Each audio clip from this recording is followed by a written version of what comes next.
est en 1973. Et il tenait à cette époque de sa vie un journal.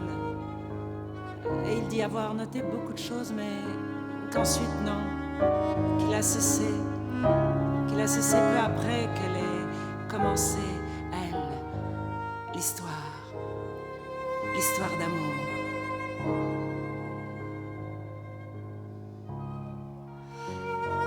C'est un samedi,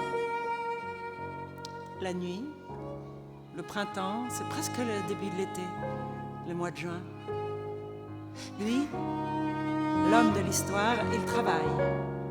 Il est de permanence dans un centre de télécommunication. Il s'ennuie. Paris vide. Le printemps, un samedi. Il a 25 ans. Seul. Il a certains numéros de connexion du gouffre téléphonique. Il les fait. 2 numéros. 3 numéros. Et puis voici. La voici.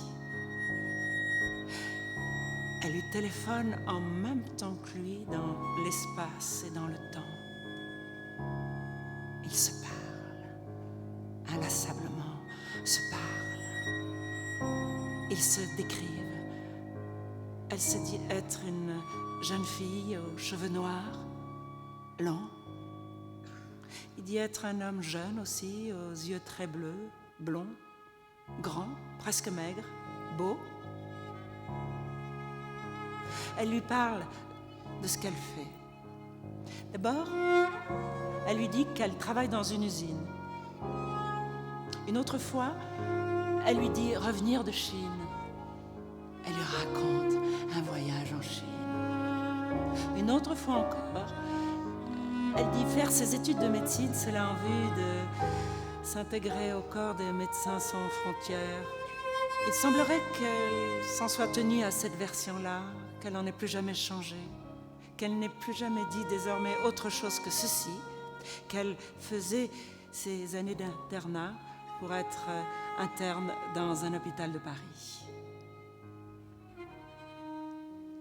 Il dit qu'elle parle bien, avec facilité, qu'on ne peut s'empêcher de l'écouter, de la croire. Il lui donne son numéro de téléphone. Elle ne donne pas le sien. Non, non. Il se passe un mois. C'est pendant ces jours-là qu'elle se nomme, qu'elle lui donne un prénom, comment l'appeler, qui commence par la lettre F. Il dit qu'elle a une voix qu'on aime écouter.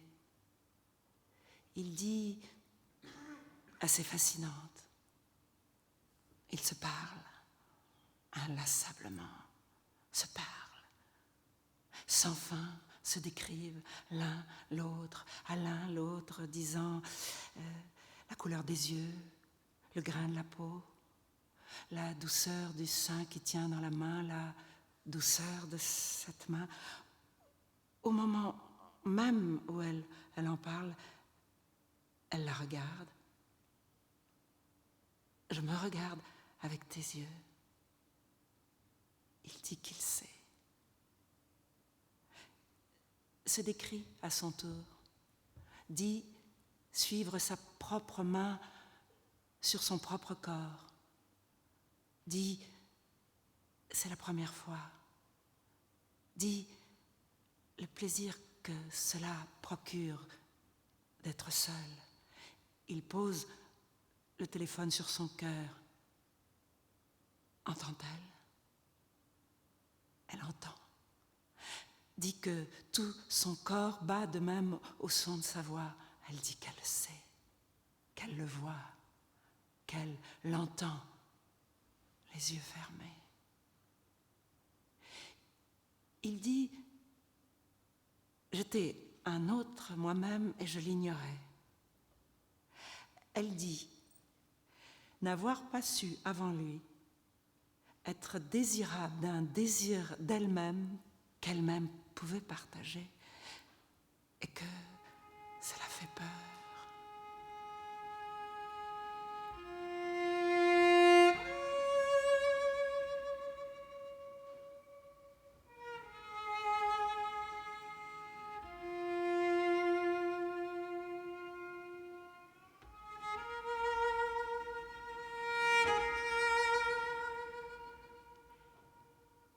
histoire est arrivée?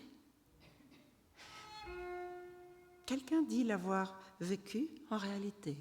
Oui. Et puis, elle a été racontée par d'autres. Et puis, elle a été rédigée, écrite. C'est la nuit qu'elle appelle. Oui, avec la nuit, elle appelle. La nuit venant, elle vient, c'est moi, F. J'ai peur. Les conversations deviennent très longues. Des nuits. Elles finissent par durer jusqu'au jour. Elles durent jusqu'à 8 heures, 10 heures d'affilée. Il ne connaît toujours pas son nom, ni son adresse, ni son numéro de téléphone. Il ne connaît que ce prénom, comment elle s'appelle elle-même lorsqu'il décroche le téléphone. C'est moi, F.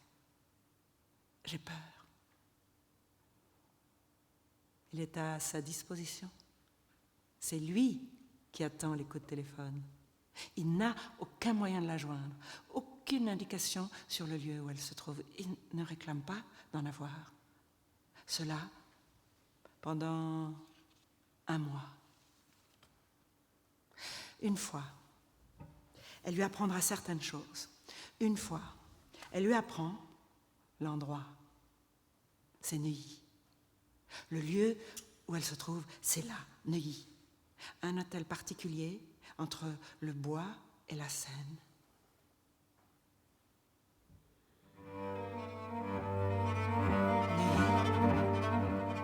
Neuilly sans fin autour d'elle, autour de l'image noire.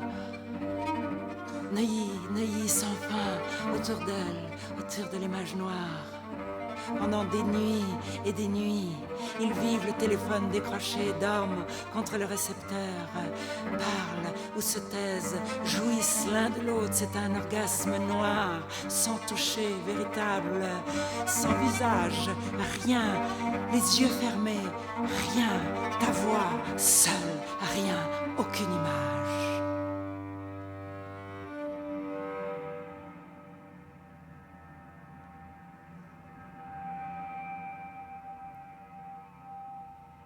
Le navire Night est face à la nuit des temps. Aveugle, avance sur la mer d'encre noire. Le navire Night vient d'entrer dans son histoire.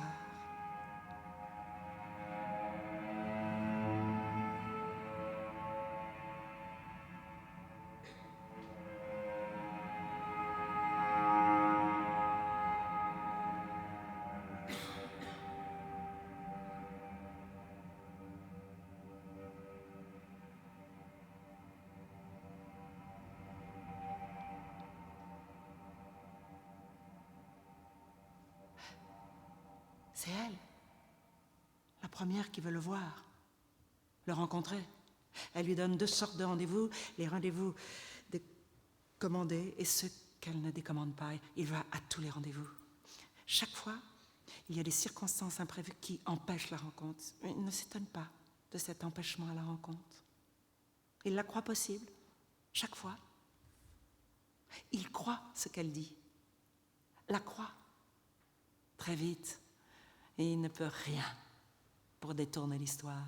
C'est elle, F, qui mène l'histoire, lui tient tête, évite les imprudences, qui, petit à petit, les fait tous les deux s'habituer. Elle ne sait rien. Elle invente. La première à devenir folle.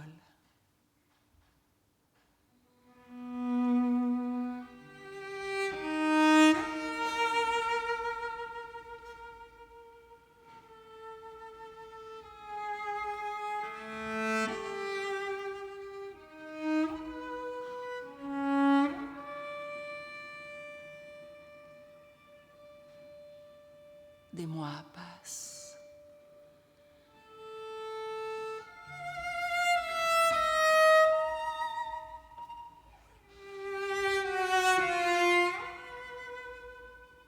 Un an.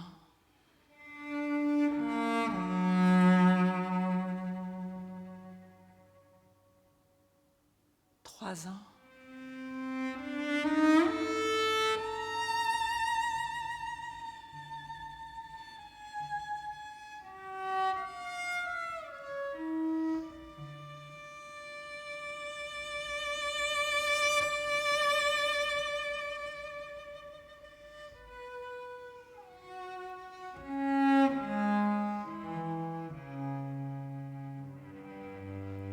L'histoire se creuse de cavernes. Elle s'approfondit.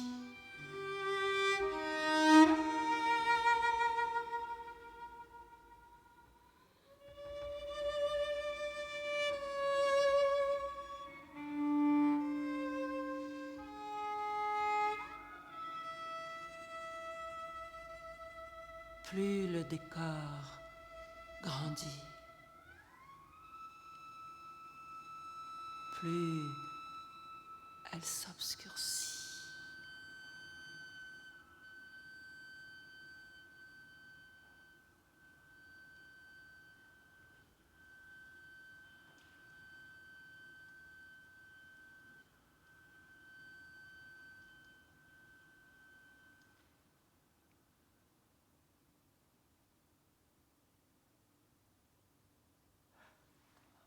Une fois, elle lui apprend, elle est malade, leucémique, condamnée à mort, maintenue en vie à force de médicaments, de soins, d'argent, depuis 10 ans, depuis l'âge de 16 ans. Elle a maintenant 26 ans.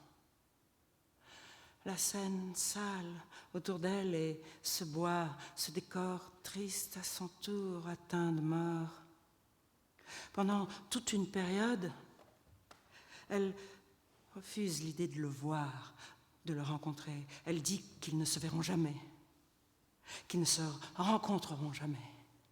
Elle dit qu'elle l'aime à la folie, qu'elle est folle d'amour pour lui, qu'elle est prête à tout quitter pour lui. Je pourrais quitter ma famille, la maison de Neuilly. Mais il n'est pas nécessaire pour autant qu'on se voie. Je pourrais tout quitter pour toi, sans pour autant te rejoindre, quitter pour toi, à cause de toi, et justement ne rejoindre rien. Inventer cette fidélité à notre amour.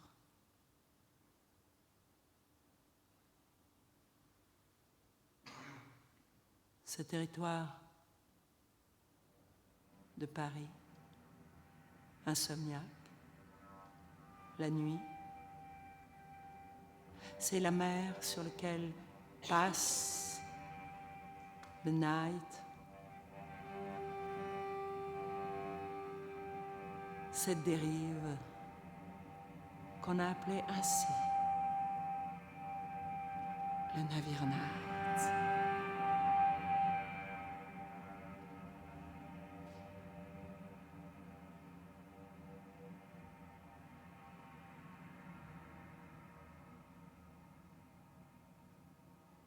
Il insiste, il veut voir, parce que l'idée de voir fait de plus en plus peur, il veut voir. Une façon de mettre fin à l'histoire, de la liquider. Ils savent tous les deux que la distance n'est plus mesurable désormais entre celle-là qui crie la nuit fondue à la généralité du désir, celle défigurée du gouffre, et celle-ci. Mais qui serait-elle qu'il ne pourrait pas reconnaître dans le voir, qu'il ne reconnaîtrait que les yeux fermés dans le noir du monde? Il ne promet pas de ne pas regarder lorsqu'elle apparaîtrait descendre recouverte d'un Chanel blanc à l'angle d'une rue Neuilly. Non, il n'a pas promis de fermer les yeux. Elle cède. Un rendez-vous est pris. On est à Paris en 1973. Il fait ce jour-là une chaleur intense. Le rendez-vous devrait avoir lieu dans un café de la place de la Bastille à 3 heures de l'après-midi. Il attend. Il dit pendant 1h30, sans doute encore plus. Elle ne vient pas au rendez-vous. Le soir, elle téléphone. Elle dit qu'elle est allée au rendez-vous, qu'elle l'a vu, qui portait une chemise d'été légère. Elle dit la couleur, la transparence. Elle n'a pas pu s'arrêter. Il n'a rien vu passer, lui qui ressemble à son image noire. Elle est passée devant lui. Derrière elle, le chauffeur de son père la suivait, cela sur ordre de son père, c'est ce qu'elle dira, qu'elle avait reçu la permission de le voir à condition de ne pas s'arrêter.